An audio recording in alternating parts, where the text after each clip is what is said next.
Hey everyone, just wanted to read a little thing I wrote about partnership analysis. This was a little introduction to partnership analysis I posted on the Human Design Relationship Study group. And this is to somebody who's just getting into partnership analysis. So what you want to look at in the beginning of partnership analysis is how to respect each other. For instance, respect for a generator is asking them yes and no questions, whereas asking yes and no questions to a projector, manifestor, or reflector may actually be disrespectful by placing energetic demands. With all types, I default to informing by stating things in a way that purely transmits information without any energetic demand for a response. But with generators, I will ask yes or no questions directly after providing enough information. And if they are emotional generators, I'll then also respect their right to change their mind, or at least for things to slowly come into focus. Respecting each other is one of the big things partnership analysis can help with, because you can only really respect someone when you understand them.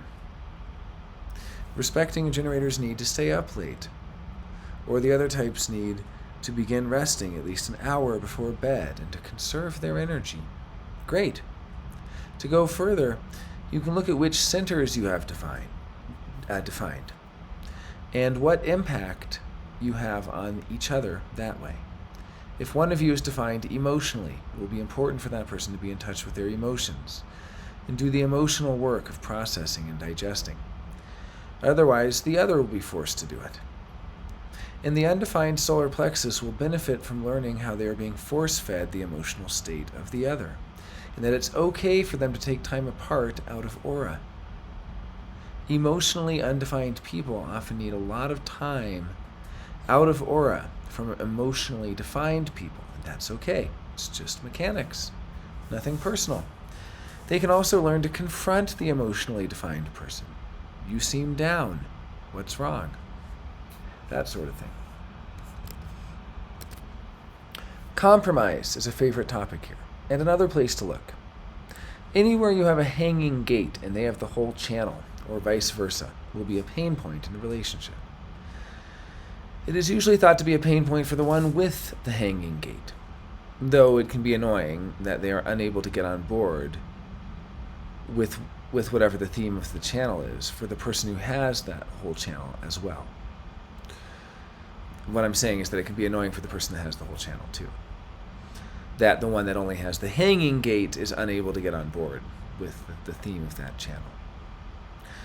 Specifically looking for where the other person has the whole channel and you have half the channel, those are areas where it will seem like you can plug in and take part in that channel, but really cannot.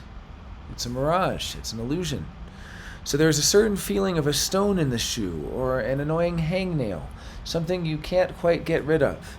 Anywhere there is compromise. Some are worse than others, of course. Some compromises are worse than others. And all of them, no matter how bad or worse, are also neither better nor worse than any other configuration from another perspective, when you truly love and embrace the uniqueness of that limitation. But it begins with accepting the limitation of that specific relationship, and the understanding that only a very small part of you can actually be activated and shared in that relationship. The rest of you is locked away, dormant, and that's how it is. All relationships are like this. Every relationship between two people, as magical as it is a strict limitation of a very tiny little subset of what it is to be you. Only the individual goes to all 9 centers. Here I'm speaking about circuitry.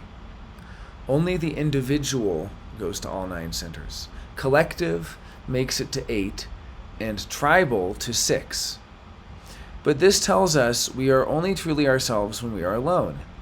And in any relationship, we have some dormant parts of us being activated and other parts which we are locked away from.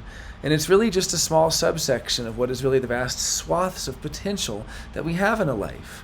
And that's okay. To love the other person, to respect the other person, is to love the limitation of your relationship with them.